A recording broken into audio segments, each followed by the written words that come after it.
Hoje a gente vai conversar de um jeito mais íntimo, porque eu quero contar para você como eu vivi e continuo vivendo em processo de recuperação de um vício em compras, em um processo de compras compulsivas que estava acontecendo comigo, mesmo quando eu achava que não tinha vício nenhum. O momento em que eu entendi o que estava acontecendo, quando eu procurei ajuda e o que efetivamente eu comecei a viver dentro de mim e a olhar dentro de mim, que me ajudou a sair desse processo. E esse episódio, ele é para tentar te ajudar a trazer clareza para o fato de que vícios, eles não são apenas em substâncias, mas em comportamentos que a gente repete compulsivamente, mesmo sabendo dos riscos, mesmo sabendo das consequências de longo prazo que nós vivemos, apesar dos benefícios que a gente tem no curto prazo. Então, senta aí que lá vem a história. Talvez você ache que lidar com dinheiro é apenas uma questão lógica e racional, de compreender planilhas, números e investimentos. Mas, na verdade, nós somos seres sociais e emocionais, e o nosso dinheiro impacta diretamente as nossas emoções e também é regido por elas. Eu sou Sara Matos, sou psicóloga clínica e esse é o podcast O Dinheiro no Divã. Aqui a gente conversa sobre dinheiro, mas não no olhar racional, lógico de planilhas e números, e sim tentando entender como a nossa vida interior impacta a nossa relação com o nosso dinheiro e como a nossa saúde financeira também impacta a nossa saúde mental. Essa não é uma história de superação não, tá? Não é uma história de eu venci o vício, não é uma história de eu derrotei tudo aquilo que havia dentro de mim e eu hoje sou uma vencedora e não tenho vício nenhum. Eu nem acredito nesse tipo de narrativa. O que eu quero que você compreenda aqui é que é a história de um ser humano que sabe que tem problemas, que sabe que precisa de ajuda e que, quando a gente fala sobre vícios, a gente não pode falar sobre cura. A gente precisa falar em um processo de recuperação que acontece por muito tempo e dependendo do quão profundo é o comportamento, o quão enraizado ele está na nossa vida, às vezes ele pode levar muitos anos para realmente encontrar um final de ciclo. E também não quer dizer que não apareçam outros pontos de vício na sua vida só porque, abre aspas, você eliminou um deles. Eu sou psicóloga, sou terapeuta e muita gente às vezes olha para mim com aquela ideia meio coletiva de que terapeuta não é para ter problema, terapeuta tem que saber tudo, terapeuta tem que ter todas as respostas, terapeuta viciada em compras, gente, e a pessoa fala de dinheiro e ainda tem a capacidade de dizer aqui que ela tem compras compulsivas? Não, gente, que isso? Essa pessoa não é uma pessoa capaz de sentar na frente de uma outra pessoa viciada em compras e ter moral para falar qualquer coisa para uma outra pessoa.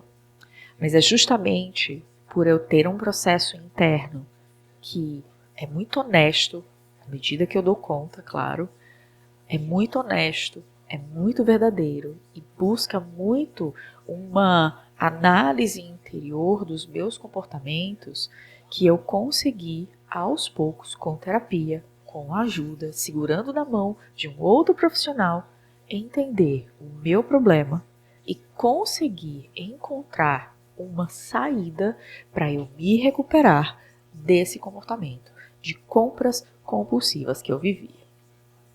Para dar um panorama geral, eu sou uma mulher nordestina, eu já trabalho há muito tempo, eu me formei, eu tinha 22 anos, lá em 2002, eita o tempo.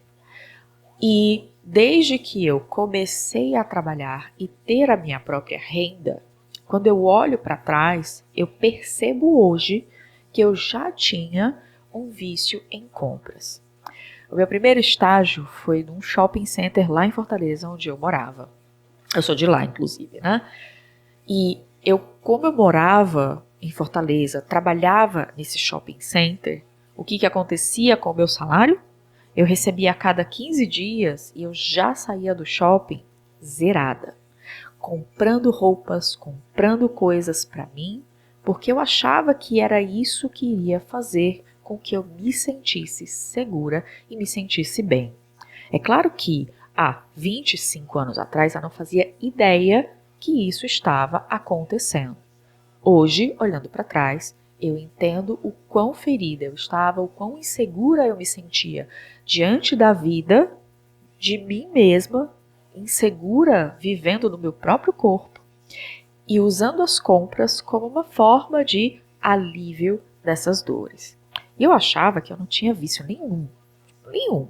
Eu não bebia, eu não fumava, eu tinha relações com as pessoas, ok. Eu não fazia altas festas, eu não virava à noite, eu não usava nenhum tipo de droga lícita ou ilícita, então eu estava muito sossegada, estava livre.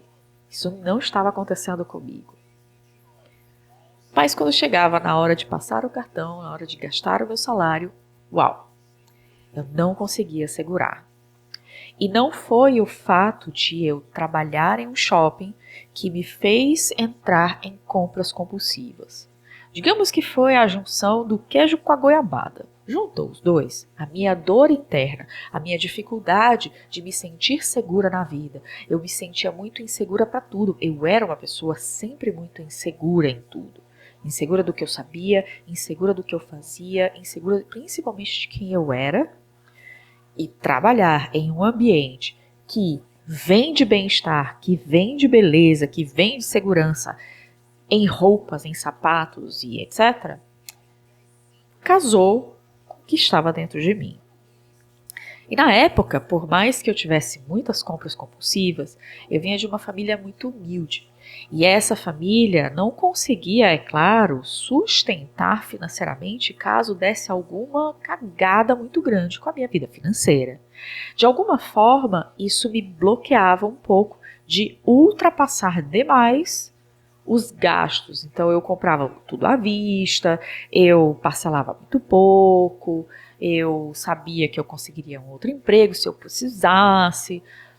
Então eu era uma compradora compulsiva, tudo que eu pensava era em comprar, eu trabalhava em um lugar que era propício para isso, e eu começava a entender que quando eu comprava, eu me sentia muito bem. Até porque comprar, gente, se você não sabe, dentro do nosso cérebro, a partezinha do nosso cérebro que processa a compra, aquele momento em que você tem o prazer de ter algo na sua mão, é a mesma parte do cérebro que processa o prazer em outras coisas na vida e também processa a dor. Naquela época, eu não tinha grandes dívidas, porque eu também não era uma pessoa que poderia me dar ao luxo de ter grandes dívidas. E eu também não tinha acesso, por exemplo, a empréstimos. Não existia essa coisa de vou jogar nos jogos de azar para ter uma renda extra na palma da minha mão. Eu acho que se eu tivesse hoje com a estrutura psíquica, a estrutura psicológica que eu tinha há 25 anos atrás, e estivesse viva hoje com aquela estrutura, tivesse de novo 20 anos de idade, algo me diz que eu iria entrar no jogo do tigrinho em algum momento. E eu vivi durante muitos anos dentro desse comportamento, comprando tudo que eu, abre aspas, queria, tudo que, abre aspas, dava, e quando meu dinheiro não dava, eu parcelava, eu tentava parcelar, e fui vivendo assim, achando que estava tudo bem. Até que em 2009 eu comecei a trabalhar numa empresa, e a empresa me transferiu de Fortaleza para outras cidades, e a situação deu uma degringolada. Porque quando eu estava na minha cidade natal, eu tinha relações, eu tinha amigos, eu tinha pessoas que me diziam assim, cara, eu acho que você está gastando demais, vê se você realmente precisa disso. Mas eu também tinha relações com pessoas que me diziam, vive hoje, amanhã você aprende como pagar, amanhã você dá um jeito de pagar. E à medida que eu fui amadurecendo e essas relações foram se aprofundando, eu vivia metade gastando pra caramba, e aí quando a coisa começava a apertar, eu segurava um pouco, metade segurando porque eu tinha exagerado em algum momento e eu precisava dar uma segurada porque a minha família ela não tinha condições financeiras para me dar suporte financeiro se eu escorregasse demais. Era eu comigo mesmo. Viu só? Olha o isolamento aqui. Então, quando eu saí de Fortaleza, que comecei a viver e a morar sozinha em outras cidades, o meu isolamento começou a ficar maior. A minha sensação de insegurança começou a entrar em níveis muito altos. Eu não fazia terapia nessa época, eu já tinha feito alguns processos, já tinha entrado, porque quando você faz faculdade de psicologia, é importante que você também passe por um processo de terapia, né, para viver os dois lados, é quase obrigatório da faculdade, conta pontos na faculdade. Então, quando eu saí de Fortaleza, a minha sensação de isolamento aumentou, porque era um isolamento agora real e concreto. Estava longe da minha família, estava longe de todos os meus amigos. Comecei a ter dificuldade de estabelecer novas relações e isso piorou a minha situação. E eu não percebia que eu estava me sentindo sozinha, eu não percebia que eu estava em alto estresse, vivendo uma solidão muito grande. Eu me enfiava no trabalho, eu comprava pra caramba, eu não tinha freios. Eu tinha tantas compras que eu estava fazendo, certo? E eu vou chegar já já na minha dívida que eu tinha.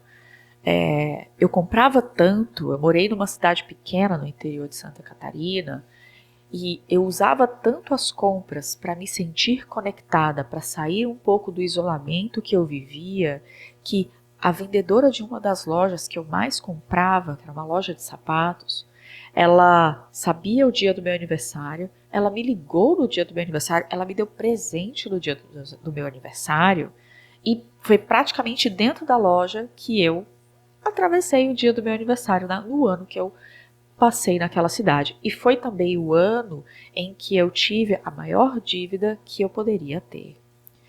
Eu cheguei, na época, a ter uma dívida que era correspondente a um ano inteiro meu de salário. Eu tinha, se eu trabalhasse um ano inteiro sem pagar nenhuma outra conta, eu ia demorar um ano para pagar a dívida que eu tinha no cartão de crédito.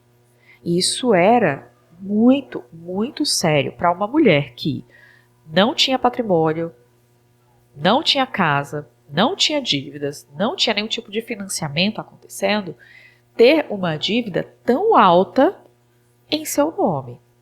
Era o tamanho da solidão que eu estava vivendo. E quando eu finalmente cheguei para morar em São Paulo, a empresa me transferiu para cá, eu me dei conta, quando eu estava fazendo as minhas malas lá em Santa Catarina, que eu comecei a listar todas as coisas que eu tinha e que eu não tinha absolutamente nenhum patrimônio no meu nome. Todo o meu patrimônio estava em mais de 50 pares de sapato que eu tinha, em mais de 30 bolsas que eu tinha, na quantidade absurda de roupas que eu tinha, que lotavam um guarda-roupa de 4, 6 portas, nem fechava a porta do meu guarda-roupa na época, e tudo que eu tinha estava ali naqueles objetos. Foi a primeira vez que eu fiz essa conta, o quanto que eu gastei naquele ano, o tamanho da minha dívida, e eu caí em mim. E eu disse, eu tenho um problema. Eu não sei qual, mas eu tenho um problema. E quando eu cheguei em São Paulo, eu fui dividir apartamento com uma amiga, então o isolamento acabou passando um pouco, né? Eu me senti menos isolada e isso também me deu um pouco de recurso para que eu pudesse não usar tanto as compras como uma fuga para a dor que eu sentia, como uma solução para a dor que eu sentia. Gente, era muito legal quando eu chegava, sei lá, com um sapato novo na empresa e as pessoas diziam, nossa, que lindo o seu sapato, uau, que linda a sua roupa, nossa, você está muito bem vestida hoje. Eu me sentia incluída, eu me sentia vista, eu me sentia amada. De alguma forma, era como se a compra estivesse compensando. A dívida, o fato de eu ter uma dívida de longo prazo, estivesse de alguma forma se pagando. O elogio de uma outra pessoa era para mim muito mais valioso, inclusive, do que a dívida que eu tinha. E fazia com que eu achasse que eu poderia continuar comprando, porque se aqueles elogios continuassem vindo, estaria muito bem. Quando eu cheguei em São Paulo, eu já estava com uma dívida de uns 20 mil reais, mais ou menos. Eu ganhava 2 mil e pouco na época. Um ano inteiro de salário, eu comecei a entender que eu tinha um problema. E eu comecei a segurar as compras. E eu tomei uma decisão que foi: eu só vou comprar algo quando outra coisa se estragar. Quando algo que eu tenho precisar ser trocado, eu vou comprar. Ou eu vou comprar algo, mas eu tenho que obrigatoriamente tirar algo do meu guarda-roupa, porque nem cabia mais nada, no caso, para poder justificar aquela compra.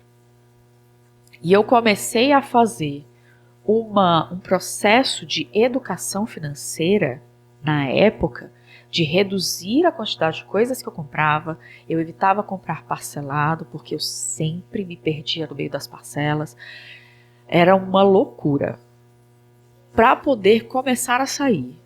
Em 2 anos, 3 anos mais ou menos, eu consegui quitar a dívida.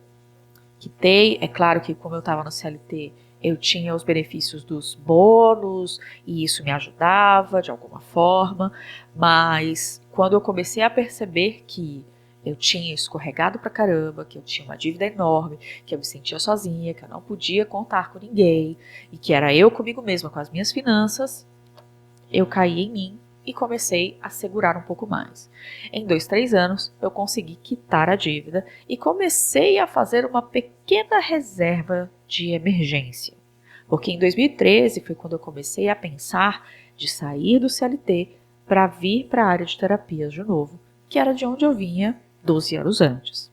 Então, eu comecei a entender que corporativo não era aquele lugar que eu gostaria de estar, que não era o ambiente que eu gostaria de estar, e comecei a entender que a terapia era um lugar que eu precisava realmente estar. E nessa época eu comecei a fazer terapia. Voltei para a terapia, fiquei um tempo olhando para mim, olhando para as minhas questões, vivendo as minhas emoções, gerenciando melhor tudo que eu estava vivendo. E eu comecei aos poucos um processo de sair desse isolamento. Eu comecei a ter relações amorosas, eu comecei a ter outros amigos e a minha vida começou a tomar um rumo um pouco diferente do que ela vinha, e isso também foi impactando na minha vida financeira. Mas não me tirou e não me deu consciência, porque na época, há 10, 15 anos atrás, não existia essa ideia de que compras compulsivas poderiam ser consideradas como um comportamento de vício.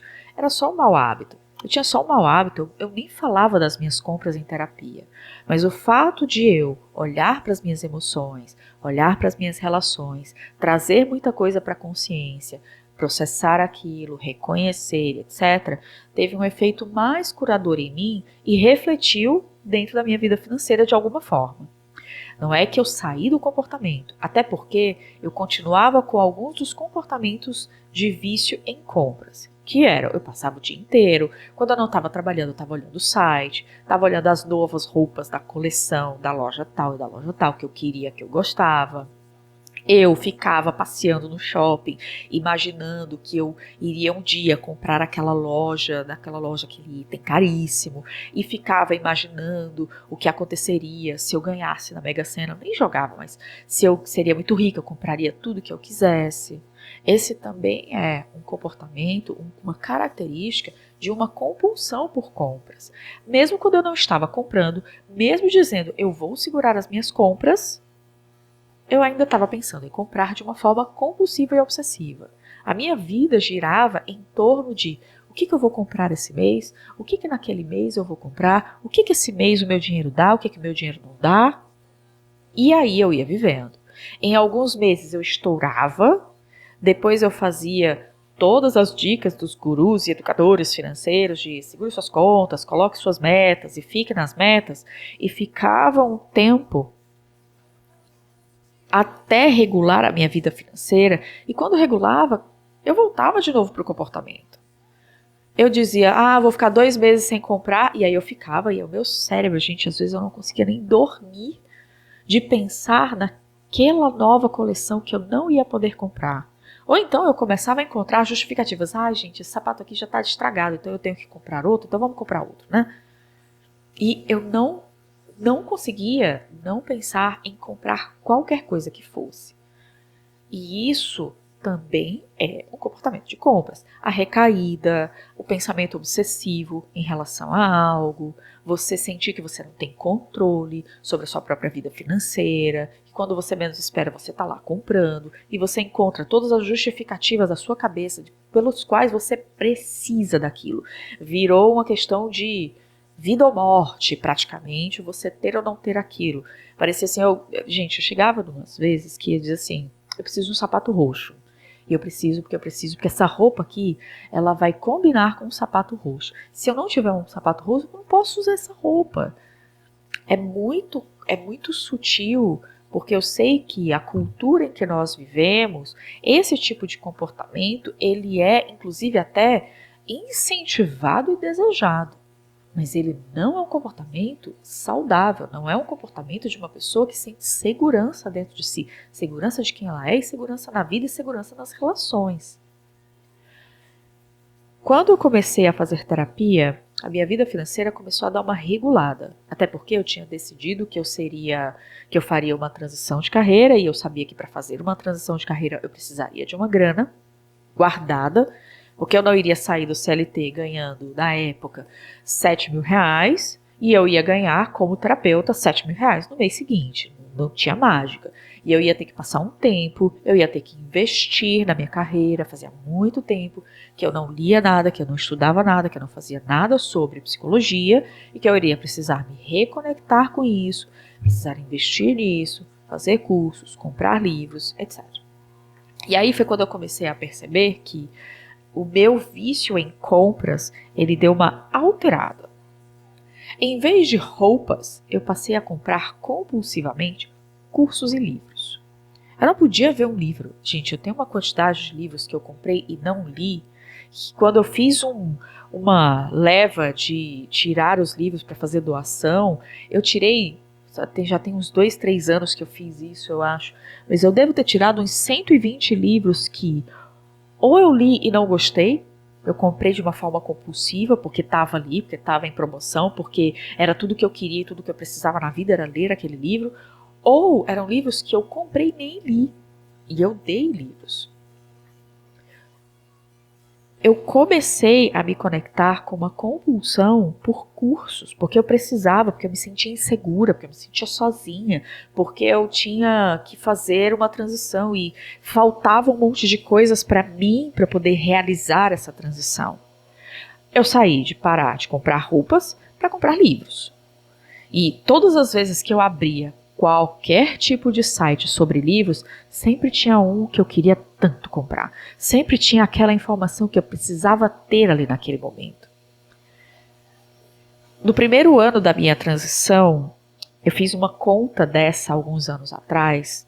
Eu gastei 120 mil reais em cursos. Não é uma grana pouca. E é um dinheiro que me fez muita falta depois. Isso porque era um dinheiro que precisava ser investido em outras áreas da minha vida, como por exemplo a minha aposentadoria, e que na época foi tudo em cursos. E em cursos que eu olho para trás e eu penso, gente, onde é que eu estava com a cabeça? Isso nem combina comigo. Eu nem me entendi direito como terapeuta, como psicóloga, e eu já estava comprando algo. Onde é que eu estava com a cabeça? O nome disso é vício, compras e compulsão. Eu só troquei o objeto de roupas de aparência para livros e cursos. E eu não questionei, até porque que bom que eu estou comprando livros, que bom que eu quero ler, que bom que eu quero estudar. Isso é incentivado. Mas ninguém se pergunta para que tanto? Você consegue mesmo? Será que você não tem uma compulsão por comprar livros? E o que é que isso está resolvendo? Que insegurança interna isso está resolvendo na sua vida? Quando há 2 anos atrás eu entrei numa pós-graduação, eu comecei a olhar para dentro de um jeito diferente, inclusive dentro de um processo terapêutico. Eu comecei a entender o quanto que o meu comportamento de comprar livro, comprar curso e achar que aquele curso vai resolver aquilo que está dentro de mim, essa segurança, essa dificuldade de voltar e me sentir segura, eu comecei a entender que eu precisava olhar mais profundamente ainda para dentro, mais do que eu já olhava. É muito comum quando eu encontro pessoas que, diante de um curso, diante de um livro que é muito bonito quando você tem uma parede cheia de diplomas, é aplaudido quando você tem uma estante cheia de livros, aqui ó, todos os livros. Quando você é aplaudido com esse comportamento, você é incentivado a continuar nessa compulsão por muito tempo, sem questionar. É belo, você finalmente é vista, você finalmente é aplaudida. E aí você não olha para dentro. Você não olha para esse espaço de compulsão, de vício, de algo que está dentro de você e que precisa ser visto de um jeito diferente. E quando eu comecei a olhar para dentro de uma forma mais profunda, que eu vi realmente que quando eu comprava um livro, eu estava me sentindo super insegura com alguma coisa, mas o livro não resolvia, porque eu terminava de ler o livro e eu continuava me sentindo insegura. Eu fazia o curso, eu continuava me sentindo insegura. É importante a gente ter conhecimento? É importante. Mas eu estava em aquele processo de, se eu comprar, eu vou conquistar a minha segurança interna. E isso não acontecia e eu sempre acabava um livro frustrada. Sempre acabava um curso dizendo, qual é o próximo curso que eu vou fazer? E eu não deixava aquela informação decantar, eu não colocava aquela informação para a experiência, eu não começava a usar as informações daquele livro, daquele curso, inclusive porque a experiência que iria me trazer mais segurança naquele momento. Quando eu entendi que os cursos não estavam trazendo e resolvendo a minha insegurança, eu comecei a olhar para ela de uma forma mais profunda e conversar com ela e conversar por dentro com partes interiores minhas que estavam me falando que existia alguma coisa dentro de mim que precisava ser vista de um jeito diferente, tudo mudou. E aí, há uns 2 anos atrás, eu decidi fazer um detox de compras por impulso. E ao invés de simplesmente segurar as compras como eu tinha feito anos antes, sabendo que só segurar não ia fazer a menor diferença, iria fazer com que eu entrasse em um processo como se fosse assim um estilingue, sabe? De entrar numa tensão, numa tensão, numa tensão, mas no momento em que eu pudesse comprar, eu iria soltar e ia ficar com o mesmo comportamento, não iria questionar, não iria olhar para dentro, a insegurança não iria passar, a minha falta de confiança na vida e no mundo não iria passar, e a minha falta de confiança em mim não passava de jeito nenhum. Quando eu fiz o processo de detox, eu fiz ele de um jeito diferente do que eu tinha feito a vida inteira. Eu olhei para ele e disse, eu vou conversar com o meu desejo. O que isso está resolvendo? O que isso está me trazendo? Qual é a solução? E principalmente, para que dor que eu sinto, essa compra é uma solução para. E eu me lembro que na época que eu fiz, eu estava começando um curso de desenho e eu estava me sentindo assim, cocô do cavalo do bandido. Parecia que todo mundo no curso desenhava melhor do que eu. Todo mundo. E todas as vezes que eu saía do curso, eu saía chorando, dizendo, eu não aguento, isso é horrível, por que eu inventei de fazer isso? Mas eu sei, é porque eu não tenho papel tal, é porque eu não tenho lápis tal, eu não tenho a borracha tal, não tenho o livro de desenho XPTO, que me faz sentir ficar XYZ de um jeito mais confiante, é o material, é o ambiente que vai me fazer resolver essa insegurança interna. E quando eu fiz esse processo de detox, isso ficou tão claro, porque eu dei uma surtada. Porque queria comprar uma caixa de lápis. Eu acho até que ela não está nem aqui na minha frente, para eu mostrar para vocês a caixa de lápis. Ela está em outro lugar. Para quem está vendo de vídeo, né? Para quem está vendo só o áudio, não vai conseguir saber o que é. Mas eu entrei num processo de uma euforia tão grande, de uma irritação. Eu preciso dessa caixa de lápis. Não era uma caixa de lápis cara. Ela custava R$ 50. Quer dizer, dependendo da perspectiva que alguém tem, você gastar R$ 50 em 3 lápis é muita coisa. Mas para mim, eu comecei a justificar, não é tão caro. R$ 50 não é nem a pizza que eu como no final de semana. As justificativas que vinham eram as mais absurdas possíveis. Eu poderia comprar online e esses lápis chegariam em 4 dias. Ou eu poderia ir a uma papelaria que tem aqui perto da minha casa, uns 2 quilômetros da minha casa, e comprar lá. Eu saí da minha casa e fui a pé 2 quilômetros até a papelaria, porque nem entrar no Uber, no ônibus, etc., ia passar essa angústia que eu sentia. Cheguei, tinha o lápis na hora que eu comprei. Quando eu saí da loja, eu me perguntei, o que eu fiz? Eu nem preciso disso aqui. Eu não estou tão avançada assim para precisar de lápis tão diferentes. O que está acontecendo comigo? E nesse momento eu entendi que eu tinha um problema.